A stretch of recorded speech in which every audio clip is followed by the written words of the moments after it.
कभी सोचा है कि एक नक्शा सिर्फ कागज का टुकड़ा नहीं, बल्कि हजारों साल की इंसानी कहानी का एक पूरा खजाना हो सकता है? आज हम सब मिलकर बस इसी खजाने की चाबी खोजने वाले हैं। जरा इस सवाल के बारे में सोचिए। हम नक्शों को अक्सर रास्ते खोजने या देशों की सीमाएं देखने के लिए इस्तेमाल करते हैं। पर क्या हो अगर हर नक्शा अपने अंदर इंसानी बस्तियों, व्यापार और इतिहास की एक गहरी कहानी छिपाए बैठा हो? और बस यही है हमारा आज का मिशन। हम नक्शों को देखने का एक बिल्कुल नया नजरिया समझेंगे। एक ऐसा तरीका जिससे किसी भी जगह के बनने और बढ़ने के पीछे छिपे कारण साफ साफ दिखने लगें। तो चलिए इस कोड को तोड़ना शुरू करते हैं। तो हमारी कहानी का पर्दा उठता है पहले अध्याय के साथ, पृथ्वी की रूपरेखा। देखिए, हर महान कहानी एक शानदार स्टेज पर होती है और हमारी कहानी का स्टेज है हमारी अपनी धरती। तो चलिए पहले इसकी बनावट को ही समझते हैं। ये एक बहुत ही कह सकते हैं बुनियादी सी लेकिन सबसे जरूरी बात है। किसी भी इलाके का विकास इस पर टिका होता है कि वहां कुदरती तौर पर क्या मौजूद है। यही तो वो बिल्डिंग ब्लॉक्स हैं जिन पर इंसान की पूरी कहानी की इमारत खड़ी होती है। अब जरा इस पे गौर कीजिए। ये सिर्फ एक टेबल नहीं है, ये तो हमारी मॉडर्न दुनिया का डीएनए है। समझिए कैसे जमीन से निकला लोहा हमारे घरों और गाड़ियों में लगे स्टील में बदल जाता है, कैसे बॉक्साइट से बना एल्यूमिनियम हवाई जहाज़ों को आसमान में उड़ाता है, और तांबे के बिना तो हमारे फ़ोन और कंप्यूटर कुछ भी नहीं है। असल में यही खनिज हमारी जिंदगी को चला रहे हैं।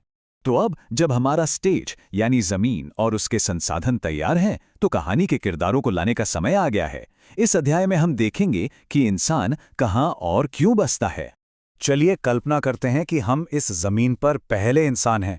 हमारे सामने एक खाली कैनवस है। सिर्फ नदियां हैं जो प्यास बुझा सकती हैं और जमीन के नीचे छिपे खनिज हैं जो भविष्य बना सकते हैं। तो सवाल यह है कि पहला घर कहाँ बनेगा? अब यहाँ एक सवाल उठता है, अगर सिर्फ यही जानकारी हो तो अनुमान क्या होगा? इंसान सबसे पहले कहाँ बसना शुरू करेगा? सोचिए, सबसे लॉजिक जगह कौन सी होगी? और ये देखिए, जवाब हमारी आंखों के सामने है। कैसे आबादी के ये चमकीले धब्बे ठीक वहीं हैं जहां नदियां बहती हैं और जहां खनिज मिलते हैं। ये कोई इत्तेफाक नहीं है, ये भूगोल का सीधा सीधा असर है। तो इससे हमने क्या सीखा? लोग कहीं भी यूं ही नहीं बस जाते। पानी, उपजाऊ जमीन और संसाधन, ये वो शक्तिशाली चुंबक हैं जो सदियों से इंसानों को अपनी ओर खींचते आए हैं। और इन्हीं ताकतों ने हमारे शहरों और सभ्यताओं को वो शक्ल दी है जो आज हम देखते हैं। ठीक है, तो स्टेज तैयार है, किरदार भी आ चुके हैं। अब कहानी में एक्शन का समय है।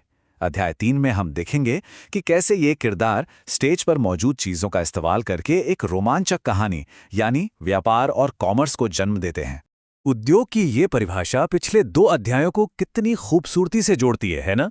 ये वो प्रोसेस है जिसमें इंसान यानी कहानी के किरदार जमीन के खजानों का इस्तेमाल करके अपनी जरूरत की चीजें बनाते हैं।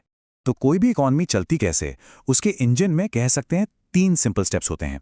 पहले जमीन से कच्चा माल निकलता है, फिर कारखानों में उससे सामान बनता है और आखिर में उसे व्यापार के रास्तों से दुनिया भर में पहुंचाया जाता है। ये रास्ते जो है ना, ये हमारी दुनिया की नसें हैं, हमारी इकोनॉमी की धमनियां। एक तरफ विशाल समुद्री जहाज हैं जो स्वेज नहर जैसे रास्तों से महाद्वीपों के बीच तेल और अनाज जैसा भारी सामान ले जाते हैं, और दूसरी तरफ सिल्क रोड जैसी ऐतिहासिक सड़कें हैं जो देशों के अंदरूनी हिस्सों को जोड़ती हैं, जहां से सिर्फ सामान नहीं, कल्चर भी सफर करता है। दोनों ही हमारी ग्लोबल पहेली के बहुत जरूरी टुकड़े हैं।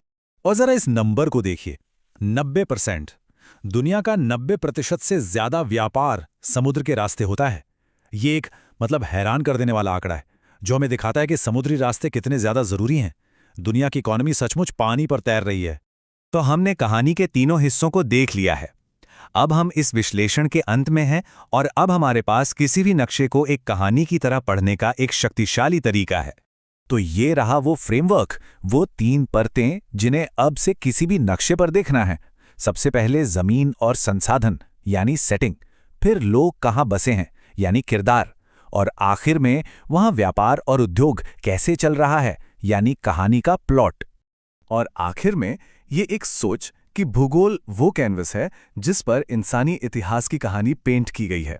ये सिर्फ पहाड़ों और नदियों की पढ़ाई नहीं है, ये हमारी अपनी कहानी को समझने की चाबी है। जब हम एक नक्शे को पढ़ते हैं तो असल में हम खुद को पढ़ रहे होते हैं। तो अगली बार जब कोई नक्शा सामने आए तो उसे सिर्फ एक तस्वीर की तरह मत देखिएगा। उससे सवाल पूछिए, उसकी परतों को खोलने की कोशिश कीजिए, क्योंकि हर नक्शा एक कहानी बताने का इंतजार कर रहा है। सवाल यह है कि अगली कौन सी कहानी को पढ़ा जाए।